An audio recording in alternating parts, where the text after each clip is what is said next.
नमस्कार विद्यार्थी मित्रों, इकाई 1 की कसौटी पूर्ण हुई, कैसी रही? आपके माता पिता ने कसौटी का मूल्यांकन कर दिया होगा। जहाँ भी आपको कमी लगे उस प्रश्न का पुनरावर्तन अवश्य करना। अब कविता 2, तब याद तुम्हारी आती है, सुनने के लिए लिंक भेज रही हूँ।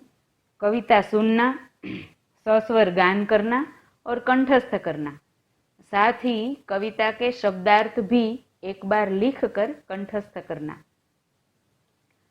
कविता सुनी, कैसी लगी? प्रस्तुत कविता में कवि ने ईश्वर को एक महान कलाकार के रूप में याद किया है। ईश्वर की बनाई हुई दुनिया देखकर कवि को ईश्वर की याद आती है। हर एक ऋतु में प्रकृति के कई अलग अलग रूप देखने को मिलते हैं। सुबह शाम प्रकृति के मनमोहक बदलाव देखने को मिलते हैं। इसमें भी सुबह का वातावरण तो बहुत ही सुंदर खुशनुमा होता है। प्रकृति का कण कण दर्शनीय होता है। इसका वर्णन प्रस्तुत कविता में किया गया है। अब प्रस्तुत कविता को समझें।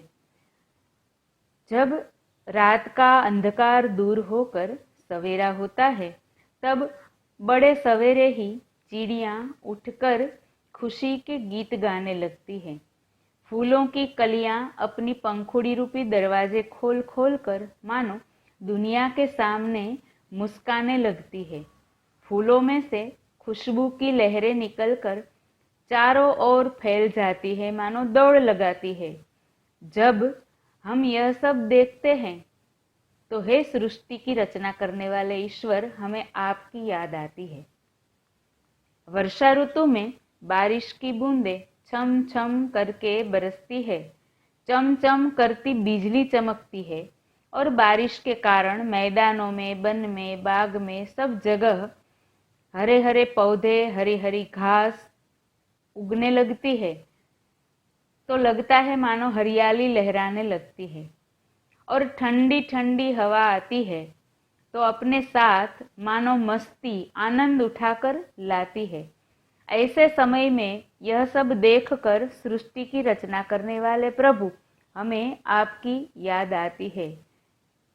यानी कि इस कविता में कवि ने कहा है कि जब हम सृष्टि देखते हैं, सृष्टि का कण कण देखते हैं, प्रकृति देखते हैं, पंछी गाते देखते हैं, फूल खिलते देखते हैं, फूलों की सुगंध लेते हैं, वर्षा ऋतु में बारिश की बूंदें देखते हैं, बिजली चमकती देखते हैं, यह सब देखते हैं, धरती पर हरियाली छा जाती है, यह देखते हैं।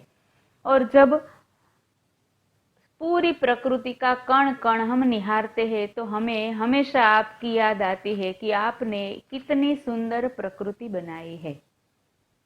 काव्य की समझ बहुत ही सरल है, सुंदर है। अब आज का गृह कार्य, रफ नोट में कविता 2 और उसके शब्दार्थ दोनों लिखना है और कंठस्थ करना है। बराबर समझना।